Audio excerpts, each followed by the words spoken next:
नमस्ते बच्चों। आपके लिए लाए हूँ वेक्टर का एक नया सवाल। इस सवाल पेपर में आते हैं, आपको कंसेप्ट मालूम नहीं होते, आप गलती करते हो। आपका बोर्ड्स के भी पेपर में आते हैं, जेई का पेपर में भी आते हैं, डब्ल्यूबीजेई में आते हैं और बहुत सारा ऐसा एग्जाम है, सब में आते हैं। देखिए, आपको एक कंसेप्ट सिखाऊंगा, मस्त कंसेप्ट सीखने वाला हो।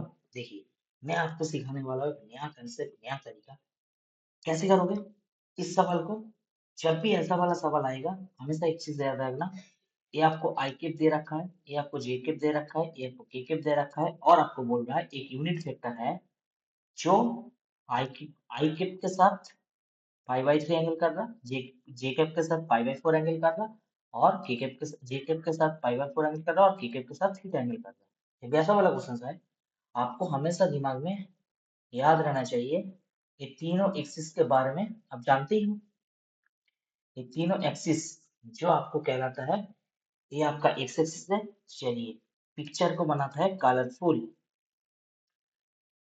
यहाँ पे आई कैप काम कर रहा, यहाँ पे जे कैप काम कर रहा, यहाँ पे के कैप काम कर रहा। सही है ना?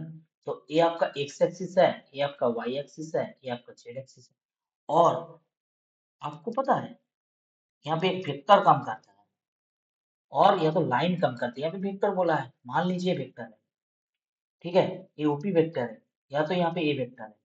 और ए जो ए वेक्टर है, ए एक्स एक्सिस के साथ जो एंगल करता है, उस एंगल को हम बोलते हैं क्या? अल्फा। ठीक है ना? तो इसको आप अल्फा मानते हैं, वाई एक्सिस के साथ पॉजिटिव के साथ बीटा मानते हैं और जेड एक्सिस के साथ जो एंगल करता है वो गामा मानते हैं। तो ये जो अल्फा बीटा गामा एंगल बन गया, इसको हम बोलते हैं डायरेक्शन एंगल। क्या बोलते हैं? डायरेक्शन एंगल कहते हैं। और ये जो इस एंगल का जब आप कोसाइन वैल्यू निकालते हैं, तब उसको हम बोलते हैं क्या? D dot C.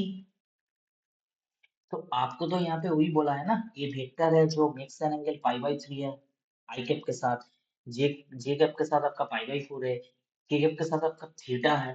तो आप क्या करोगे? देखिए, मैं आई कैप के साथ मतलब एक के साथ अल्फा एंगल करता है, मतलब एल जो है वो है आपका कॉस अल्फा। और अल्फा का वैल्यू आपको दे रखा है कॉस पाई बाई थ्री, जिसका वैल्यू आप जानते हो हाफ होता है। और जो एम है वो आपका कॉस बीटा। सर एम क्यों? क्योंकि मैं मजाक मजाक में कॉस अल्फा को लिमोन बुलाता हूँ, कॉस बीटा को मैंगो बुलाता हूँ और कॉस गामा जो है उसको नॉट बुलाता हूँ। ठीक है ना? Lemon mango not. तो यहाँ पे कॉस आया, पाई बाई फोर आया, cos pi by four, cos pi by का वैल्यू होता है वन बाई रूट टू। और कॉस गामा, जहाँ पे गामा का जगह में दे रखा है आपका कॉस थीटा। तो आपको कॉस थीटा निकालना है। कैसे निकालोगे?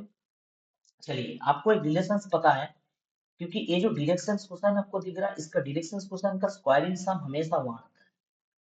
सही है ना? तो इसमें एल का मतलब है, लेमन का मतलब है आपका कॉस अल्फा, मतलब वन बाई टू, मतलब वन बाई फोर। एम का वाला कॉस बीटा मतलब one by root two, one by two plus N square cos square theta.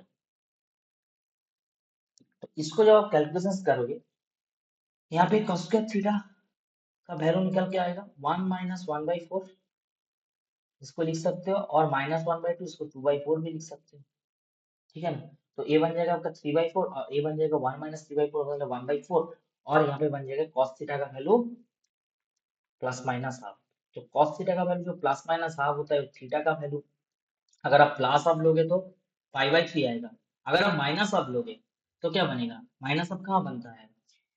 Minus half मतलब आपका कॉस थीटा का वैल्यू माइनस हाफ, मतलब वो आपका ऑब्ट्यूज एंगल बन गया। और जब ऑब्ट्यूज एंगल बनता है, आपको पाई से माइनस करना पड़ता है, मतलब ये बन गया आपका टू बाई थ्री। यहाँ पे ऑप्शन देखिए, ये तो नहीं होगा, ये तो नहीं होगा, ये तो नहीं होगा, तो ऑप्शन कौन सा बना? Option number D. वीडियो कैसी लगी? अगर क्वेश्चन में मजा आया ना, आपको एक कंसेप्ट सीखा है। क्या कंसेप्ट? लेमन मैंगो नॉट वाला कंसेप्ट। ठीक है, चलिए चल रहे हैं। लेमन मैंगो नॉट वाला कंसेप्ट अगर अच्छी लगी तो वीडियो को जरूर लाइक कीजिएगा, शेयर कीजिएगा, चैनल को सब्सक्राइब कीजिए और पढ़ते रहना मजेदार तरीके से। एंजॉय करना था इसके साथ। Thank you.